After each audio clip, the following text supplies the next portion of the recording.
CBI charge sheet తో కొత్త doubts, మంత్రుల సంగతి ఏంటంటున్న జగన్ టీం.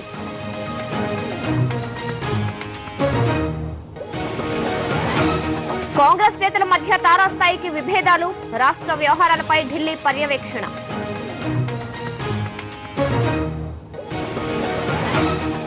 బడ్జెట్ భారం నేటి నుంచి సామాన్యుడికి చుక్కలు చూపనున్న రేట్లు.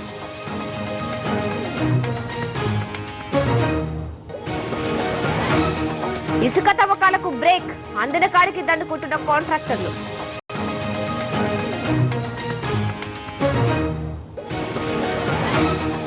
భద్రాద్రి రాముడికి కళ్యాణ శోభ, పట్టు వస్త్రాలు సమర్పించనున్న సీఎం.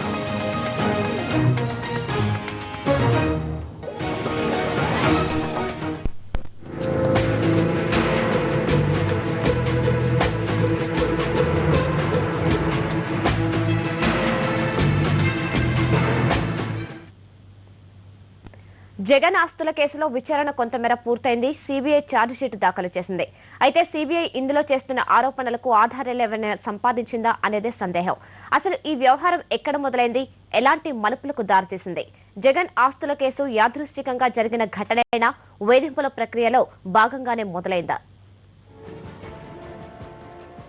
సిబిఐ తన ఛార్జ్ షీట్ లో పేర్కొన్న ప్రకారం Aurobindo group of companies Jagan సంస్థ అయిన జగతి పబ్లికేషన్స్ లో 10 కోట్ల రూపాయల విలువైన షేర్లను కొనుగోలు చేసిందని, ఈ పెట్టుబడులకు ప్రతిఫలంగా విశాఖపట్నం సమీపంలోని నక్కపల్లి, మహబూబ్ నగర్ జిల్లాలోని జడ్చర్ల వద్ద ఎస్సీజెడ్ ను అరబిందో గ్రూప్ ఆఫ్ కంపెనీస్ కు ప్రభుత్వం కట్టబెట్టిందని సిబిఐ ఆరోపించింది.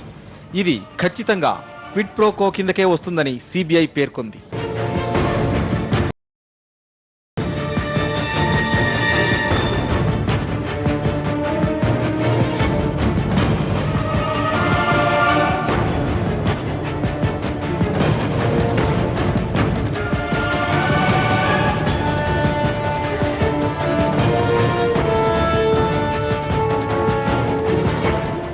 A4 Hetero group of companies. YS Jaganmohan రెడ్డికి సంబంధించిన జగతి పబ్లికేషన్లలో హెటెరో గ్రూప్ ఆఫ్ కంపెనీస్ కింద Hetero drugs limited, Hetero labs, Hetero health care లిమిటెడ్లు 4,50,00,000 రూపాయల విలువైన 1,38,886 షేర్లను కొనుగోలు చేశాయి. దీంతో పాటు జగన్ కంపెనీల్లో ఒకటైన జననీ ఇన్ఫ్రాలో హెటెరో గ్రూప్ 13,25,00,000 రూపాయల విలువైన షేర్లను కొనుగోలు చేసింది. ఇందుకు ప్రతిఫలంగా విశాఖ సమీపంలోని నక్కపల్లి వద్ద 240 ఎకరాల భూమిని ఎస్సీజెడ్ కింద, మరికొంత భూమిని మహబూబ్ నగర్ జిల్లా జడ్చర్ల వద్ద ప్రభుత్వం కేటాయించింది. ఈ కేటాయింపుల వెనుక జగన్ హస్తం ఉందని సిబిఐ అనుమానించింది. ఈ 2 అక్రమాలలో అప్పటి ఏపీఐఏసీ సీఎండీ బీపీ ఆచార్య సహకరించారని కూడా పేర్కొంది.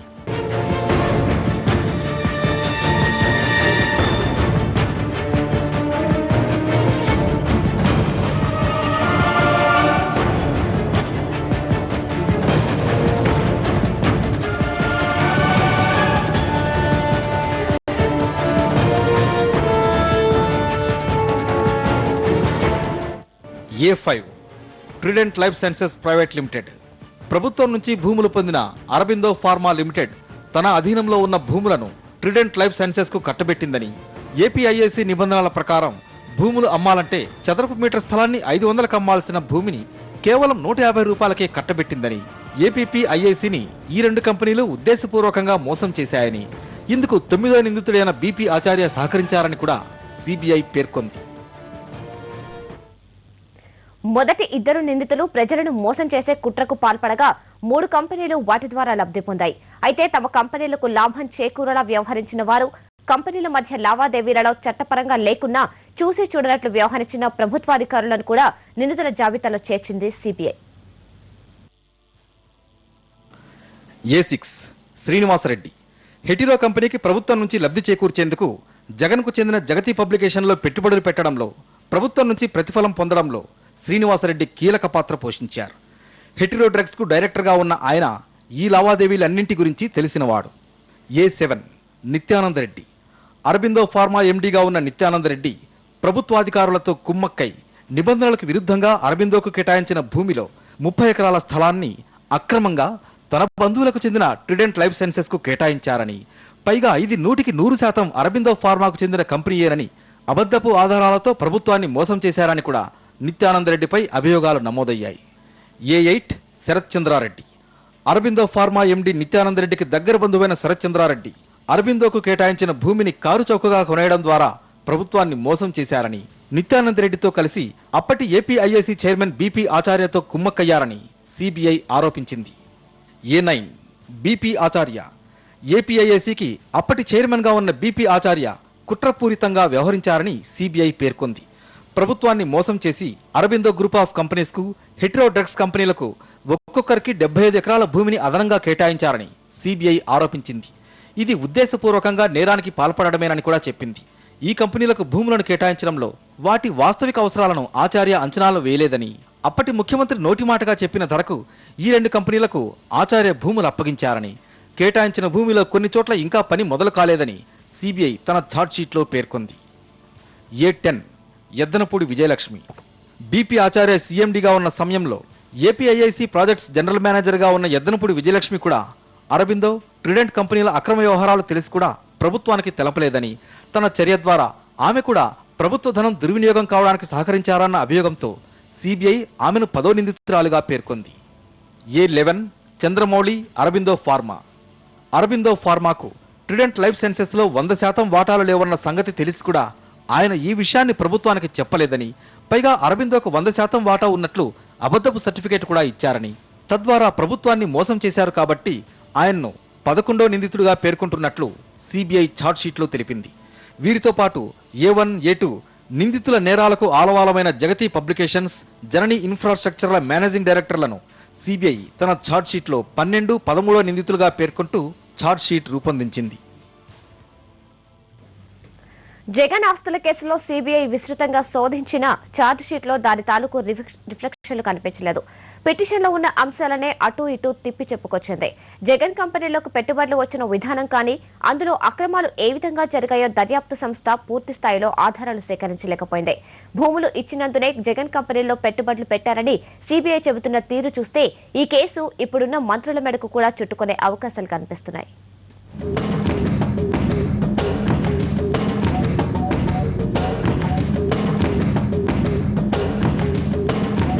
జగన్ కేసులో సిబిఐ దాఖలు చేసిన ఛార్జిషీటు పరిశీలించిన తర్వాత ఎలాంటి సందేహాలు రావడం సహజమే. తండ్రి అధికారాన్ని దుర్వినియోగం చేసి జగన్ ఆస్తులు సంపాదించారని సిబిఐ ప్రధానంగా ఆరోపిస్తోంది. ప్రస్తుతం ఛార్జిషీట్లో పేర్కొన్న ప్రకారం అరబిందో, ట్రైడెంట్, హెటిరో ఫార్మా కంపెనీలు ప్రభుత్వ భూములు చౌకగా పొందినందువల్లే జగన్ కంపెనీల్లో పెట్టుబడులు పెట్టినట్లు సిబిఐ ఆరోపిస్తోంది. ఈ అంశాలు శంకర్రావు పిటిషన్లో పేర్కొన్నవే. వీటికి సంబంధించి సిబిఐ ఎలాంటి ఆధారాలు సేకరించిందనేదే అసలు ప్రశ్న.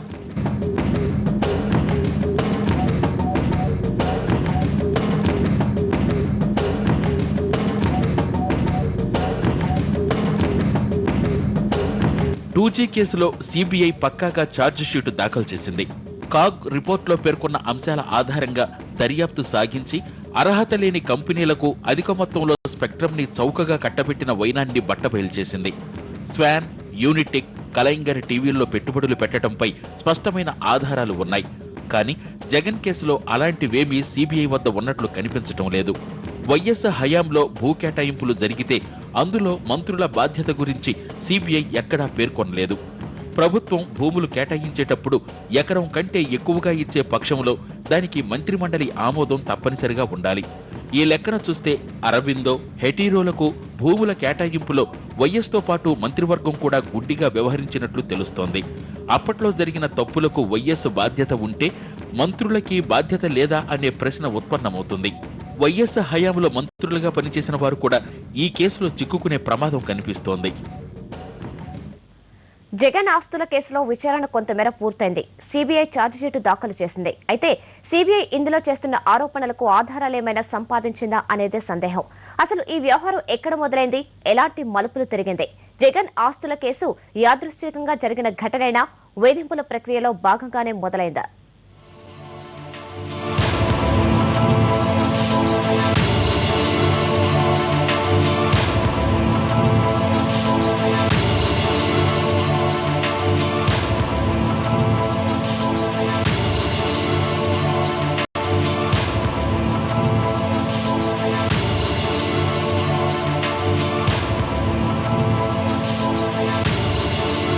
జగన్ ఆస్తుల కేసుకి కారణం ఒక సాధారణ లేఖ. తండ్రి అధికారాన్ని అడ్డం పెట్టుకుని జగన్ వేల కోట్లు అక్రమంగా ఆర్జించారంటూ మాజీ మంత్రి శంకర్రావు రాసిన లేఖని హైకోర్టు విచారణకు చేపట్టడంతో ఈ వ్యవహారం మొదలైంది. శంకర్రావు లేఖని ప్రజా ప్రయోజన వ్యాజ్యంగా స్వీకరించిన హైకోర్టు జగన్ కి నోటీసులు జారీ చేసింది. జగన్ తరపున లాయర్లు రంగంలోకి దిగారు. తమను కూడా ఈ కేసులో పిటిషనర్లుగా చేర్చుకోవాలంటూ టీడీపీ నేత ఎర్రన్నాయుడు, అశోక్ గజపతిరాజు, కడప జిల్లాకు చెందిన లాయర్ కేకే షేర్వాణి కోర్టును ఆశ్రయించారు. మొదట్లో ఇదో చిన్న కేసుగానే కనిపించింది.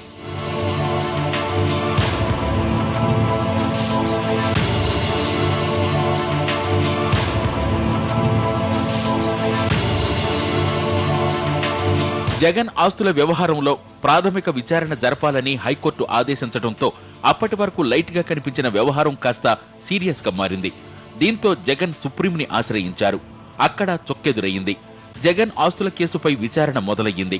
దర్యాప్తు చేపట్టిన సిబిఐ జగన్ కంపెనీల్లో పెట్టుబడులు పెట్టిన వారి ఇళ్లు, ఆఫీసులపై దాడులు జరిపింది. జగన్ కంపెనీలకు చెందిన కార్యాలయాలు, ఇళ్లల్లోనూ సోదాలు జరిపింది. డాక్యుమెంట్లు, హార్డ్ డిస్కులు స్వాధీనం చేసుకుంది. వీటి ఆధారంగా ప్రాథమిక నివేదిక సమర్పించింది. సిబిఐ రిపోర్టుని పరిశీలించిన హైకోర్టు ఈ కేసులో క్విడ్ ప్రోకో ఉందని నమ్ముతూ పూర్తిస్థాయి విచారణకు ఆదేశించింది.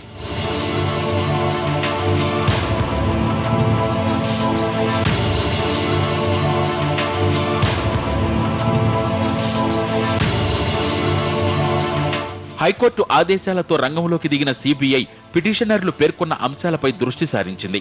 జగన్ కంపెనీలు Jagati publications, Indira television, Bharati group, Sandur పవర్లోకి పెట్టుబడుల ప్రవాహంపై లోతైన పరిశోధన జరిపింది. కార్పొరేట్ కంపెనీల ప్రతినిధులు, ఐఏఎస్ అధికారుల్ని సిబిఐ విచారించింది.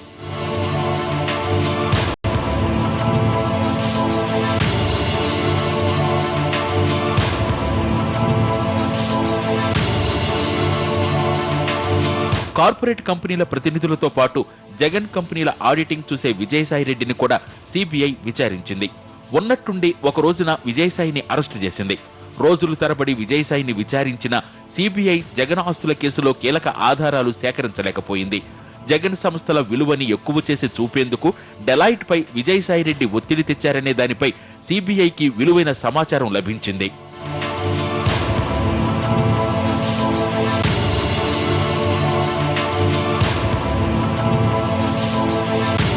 జగన్ ఆస్తుల కేసులో ఛార్జిషీట్కి గడువు దగ్గర పడటంతో సిబిఐ జేడీ ఢిల్లీలో ఉన్నతాధికారులతో చర్చలు జరిపారు. ఈ కేసులో సిబిఐ ఛార్జిషీట్ దాఖలు చేసింది. తండ్రి అధికారాన్ని అడ్డుపెట్టుకుని జగన్ ఆస్తులు సంపాదించినట్లు సిబిఐ తన ఛార్జిషీట్లో పేర్కొంది. అయితే ఈ ఆరోపణల్ని నిరూపించేందుకు కోర్టు ముందు ఎలాంటి ఆధారాలు చూపించబోతుందనేది తేలడం లేదు.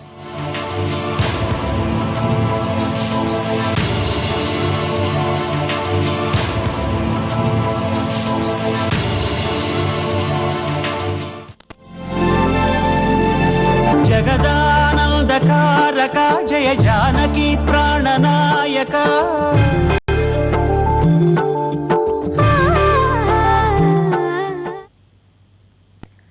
జగదభిరాముడు పెళ్లి కొడుకయ్యాడు. జానకి పెళ్లి కూతురుగా మారింది. సీతారాముల కళ్యాణానికి భద్రాచలం వేదికయ్యింది. అభిజిత్ ని లగ్నంలో ఒక్కటయ్యేందుకు అన్ని ఏర్పాట్లు పూర్తి చేశారు. చెలువు పందిళ్లు, విద్యుత్ దీపాలతో భద్రాచలం దేదీప్యమానంగా వెలిగిపోతోంది. వివాహ వేదికైన మిథిలానగరంలో సకల హంగులతో శోభలందుకుంది. ఈ కళ్యాణానికి రాష్ట్ర ప్రభుత్వం తరపున సీఎం కిరణ్ కుమార్ రెడ్డి ముత్యాల తలంబ్రాలు, పట్టు వస్త్రాలు సమర్పించనున్నారు. భద్రాచలంలో సీతారాముల కళ్యాణ ఏర్పాట్లను దేవి అందిస్తారు. Devi, over to you. Thank you Ramya. శ్రీరామ రామ రామేపి రమే రామే మనోరమే సహస్రనామ తత్తుల్యం రామనామ వరాననే. రమ్య, ఈ యొక్క పద్యంలో ఉన్నటువంటి, శ్లోకంలో ఉన్నటువంటి తాత్పర్యం కానీ, దీని వెనుకున్నటువంటి పురాణ ఇతిహాసం కానీ చాలా ఆసక్తికరంగా ఉంటుంది. అంటే ఇక్కడ శ్రీరామ రామేపి అనే ఈ 3 పదాలని కనుక ఉచ్చరిస్తే సకల శుభాలు కలుగుతాయి, అలాగే మోక్షం సిద్ధిస్తుందని చెప్పేసి పురాణ ఇతిహాసాల్లో చెప్పబడింది. అంతేకాకుండా ఇందులో ఉన్నటువంటి రామ అనే ఈ 2 అక్షరాలు చాలా మహిమాన్వితమైనవని, అలాగే ఆ 2 అక్షరాలను కనుక ఉచ్చరిస్తే సర్వ పాపాలు తొలగిపోతాయని కూడా పురాణ ఇతిహాసాల్లో చెప్పబడింది. అది ఎలాగంటే అంటే రా మా అంటే ఈ రెండు పదాల్లో ఉన్నటువంటి మొదటి అక్షరం రా. అంటే రా అన్నప్పుడు ఆటోమేటిక్గా మన పెదవులు ఓపెన్ అవుతాయి, అంటే మన లిప్స్ ఓపెన్ అవుతాయి.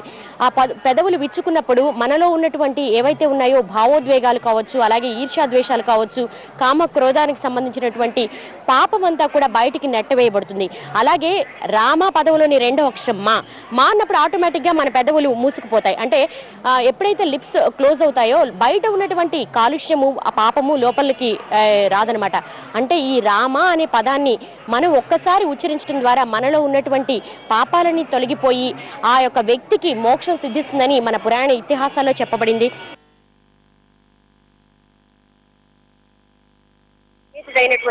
శ్రీరామచంద్రుడి వివాహ మహోత్సవానికి మరికొన్ని గంటలు మాత్రమే సమయం ఉంది. మరి ఈ రోజు ఉదయం నుంచి కూడా స్వామివారికి 2 గంటల నుంచే వేకువజాము నుంచే కూడా స్వామివారి ఆలయ ద్వారాలు తెరవడం జరిగింది.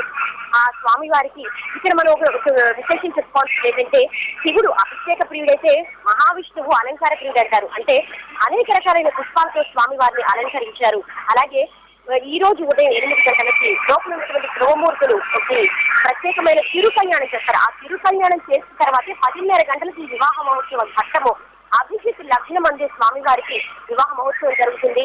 అలాగే రాష్ట్ర ప్రభుత్వం తరపు నుంచి ముఖ్యమంత్రి కిరణ్ కుమార్ రెడ్డి పట్టు వస్త్రాలు తరంబరాలు తీసుకొస్తారు. 11 గంటలకు ఈ కార్యక్రమం సంబంధించిన ఎటువంటి పట్టు వస్త్రాలు కానీ తలంబరాలు కానీ ఇక్కడికి చేరుకుంటాయి. మనం చూడొచ్చు ఇప్పుడు మిథిలా స్టేడియంలో ఉన్న మిథిలా స్టేడియం గురించి ప్రత్యేకంగా చెప్పనవసరం లేదు. ఎందుకంటే సీతారాముల కళ్యాణానికి త్రేతాయుగంలో ఎటువంటి ఏర్పాట్లు చేశారో మరి ఈ రోజున కలియుగంలో స్వామివారికి కళ్యాణ మహోత్సవానికి ఆకాశమంతా పందిరి భూదేవంతా పీట వేసి స్వామివారికి మహోత్సవాన్ని నిర్వహించడానికి ఏర్పాట్లు చేశారు. అయితే ఇక్కడ ఈ మిథిలా స్టేడియం గురించి మనం ఒక విషయాన్ని చెప్పుకోవాలి. ఈ మిథిలా స్టేడియాన్ని అణువణువు కూడా శిల్పకళా వైభవం. అంటే ఇక్కడ మనం చూడొచ్చు ఆ కళ్యాణ మండపంలో 3 సమ్మిళితమైన మండపానికి మిథిలా స్టేడియం అని పేరు. అంటే ఇక్కడ అష్టమంగళ ద్రవ్యాలు, అలాగే శంఖము, చక్రము, మీనయుగ్యము, శ్రీవత్సం, విష్ణుమూర్తికి హృదయంపై ఉండే ఇటువంటి శ్రీవత్సం 3 రకాల రాళ్లు వాడారట. అంటే ఈ 3 రకాల రాళ్లను కూడా మనం చెప్పుకోవచ్చు. ఏంటంటే మొదటిది స్త్రీశిల, రెండోది పుంశిల, మూడోది నపుంశిల.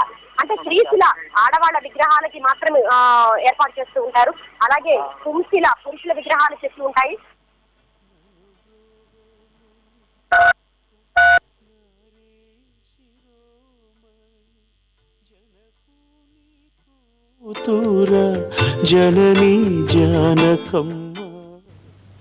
శ్రీరామనవమి వేళ ఆలయాలన్నీ రాములోరి కళ్యాణ శోభతో సందడిగా ఉంటాయి. కానీ వేములవాడ రాజన్న క్షేత్రంలో మాత్రం రాములోరి పెళ్లితో పాటు మరో ప్రత్యేకత కూడా ఉంది.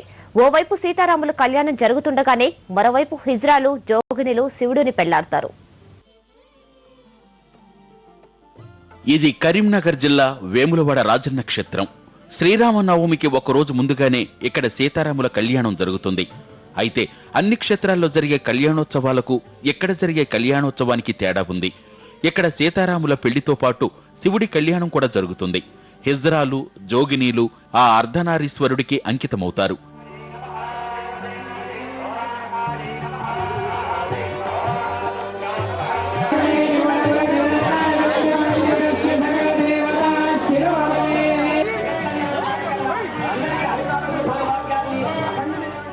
ఈ కళ్యాణోత్సవంలో శివుడికి అంకితమయ్యేందుకు రాష్ట్రంలో చాలా చోట్ల నుంచి హిజ్రాలు, జోగినీలు వేములవాడ రాజన్న సన్నిధికి వస్తుంటారు. ఈ ఏడాది కూడా వీళ్లు భారీగానే హాజరయ్యారు. కళ్యాణోత్సవంలో సందడంతా వీళ్లదే.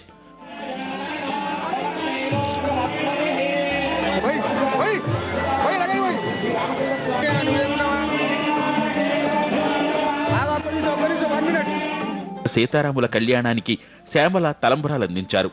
జోగిని వ్యవస్థపై పోరాటమే తన లక్ష్యం అంటున్నారామె. నేను గత కొద్ది సంవత్సరాలుగా ఇక్కడికి రావడం జరుగుతుంది. సాదాసీదాగా వచ్చిన శ్యామలని ఈ రోజు ఒక హీరోయిన్ స్థాయికి ఆ భగవంతుడు నన్ను తెచ్చినందుకు చాలా ఆనందంగా ఉంది. ముఖ్యంగా ఇక్కడికి వచ్చిన శివపార్వతులందరికీ నా శుభాకాంక్షలు అండి. ప్రస్తుతానికి సినిమాలు వస్తున్నాయి, బట్ నేను ఇప్పట్లో అంత తొందరగా ఇంకా ఆలోచించట్లేదు. నేను నా సమస్య గురించి ఇంకొద్ది కాలం నేను ఇంకా పోరాడాలి. సో ఇవన్నీ కొంచెం పక్కన పెట్టాను. వీరంగం తర్వాత ఎప్పటికీ సినిమా ఆఫర్లు వస్తున్నా తనే ఒప్పుకోలేదంటున్నారు శ్యామల. కళ్యాణోత్సవం కోసం వివిధ ప్రాంతాల నుంచి వచ్చే హిజ్రాలు, జోగినీలు దాదాపు వారం రోజుల పాటు వేములవాడలో మకాం వేస్తారు. మస్తుగా ఎంజాయ్ చేస్తారు. రాష్ట్రంలో కాంగ్రెస్ పార్టీ వ్యవహారాలను హైకమాండ్ తన చేతుల్లోకి తీసుకుంటోంది. పార్టీకి సంబంధించిన కీలక నిర్ణయాలన్నీ ఢిల్లీలోనే జరుగుతున్నాయి. CM Kiran Kumar Reddy, PCC president బొత్సాల మధ్య నెలకొన్న విభేదాల వల్లే ఈ పరిస్థితి ఏర్పడిందని కాంగ్రెస్ నాయకులు చెబుతున్న మాట. వచ్చే ఉప ఎన్నికలకు అభ్యర్థుల ఎంపిక నుంచి డీసీసీ అధ్యక్షుల నియామకం వరకు అన్ని తానే చేస్తోంది హైకమాండ్.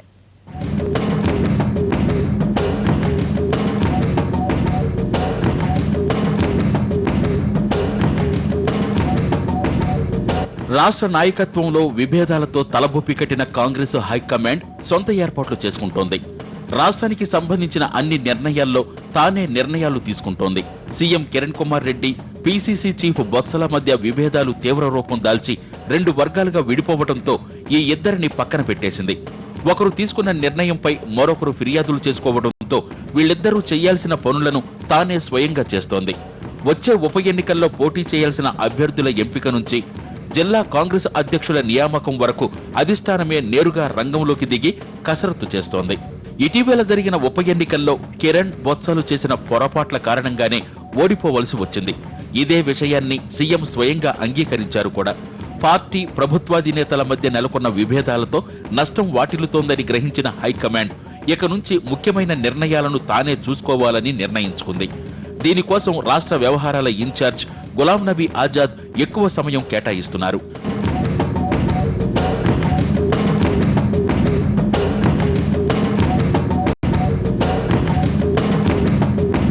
కొన్ని జిల్లాలకు డీసీసీ అధ్యక్షులను ఎంపిక చేస్తూ బొత్స పంపిన జాబితాను పక్కన పెట్టింది హైకమాండ్. నల్గొండ, అనంతపురం వంటి జిల్లాల్లో బొత్స ఎంపిక చేసిన పేర్లు వివాదమయ్యాయి. దీంతో డీసీసీ అధ్యక్షుల ఎంపిక కోసం రాష్ట్ర వ్యవహారాల పరిశీలకులు కేబీ కృష్ణమూర్తిని నేరుగా రాష్ట్రానికి పంపారు. సీఎం, బొత్సల మీద నమ్మకం లేకనే అధిష్టానం రంగంలోకి దిగిందన్న వార్తలు గుప్పుమన్నాయి. అయితే పార్టీ నేతలు మాత్రం అలాంటిదేం లేదంటున్నారు. ఏ పార్టీకైనా అధిష్టాన వర్గం సుప్రీం.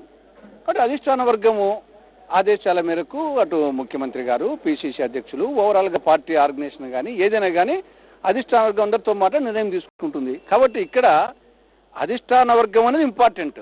ఒక ఇష్యూ మీద మాట్లాడుకున్నప్పుడు రకరకాల అభిప్రాయాలు వస్తాయి. ఆ అభిప్రాయ భేదాలు అనుకుంటే అది డెమోక్రసీ స్ఫూర్తి కాదు. గతంలో ఎప్పుడూ ఇలా జరగలేదని కాంగ్రెస్ వర్గాలే అంటున్నాయి. ఏదైనా డీసీసీ లేదా అభ్యర్థుల ఎంపికలో వివాదాలు వస్తే దాని వరకే హైకమాండ్ జోక్యం చేసుకునేది. కానీ ఇప్పుడు సీన్ రివర్స్ అయ్యింది. కష్టకాలంలో ఉన్న పార్టీని ఆదుకుంటారని ఎంపిక చేసిన నేతలిద్దరూ ఒకరితో ఒకరు ఢీ అంటుండటంతో కీలక నిర్ణయాలు తానే చెయ్యాలని హైకమాండ్ భావిస్తోంది. హైకోర్టు ఆదేశాలతో ఇసుక తవ్వకాలకు అర్ధరాత్రి నుంచి బ్రేక్ పడింది. నేటి నుంచి నిషేధం ఉండడంతో అర్ధరాత్రి వరకు ర్యాంపులకు భారీగా ప్రొక్లైన్లు, లారీలు తరలించి వీలైనంత ఎక్కువ ఇసుకను తరలించారు మాఫియా డాన్లు. ర్యాంపులపై విజిలెన్స్ అధికారులు ఆకస్మిక దాడులకు దిగి పలుచోట్ల ప్రొక్లైన్లు, లారీలు, ట్రాక్టర్లు సీజ్ చేశారు. రాష్ట్రంలో ఇసుక తవ్వకాలకు బ్రేక్ పడింది. అక్రమంగా ఇసుక రవాణా చేస్తున్న మాఫియా ఆగడాలు పెచ్చుమీరడంతో ఏకంగా హైకోర్టే సీన్లోకి ఎంటర్ అయ్యింది. నేటి నుంచి ఇసుక తవ్వకాలు జరపవద్దంటూ ఆదేశాలు జారీ చేసింది.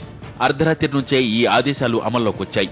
అయితే నేటి నుంచి ఇసుక తవ్వకాలు నిలిచిపోవడంతో అర్ధరాత్రి వరకు ర్యాంపుల వద్ద తవ్వకాలు, తరలింపులు సాగాయి.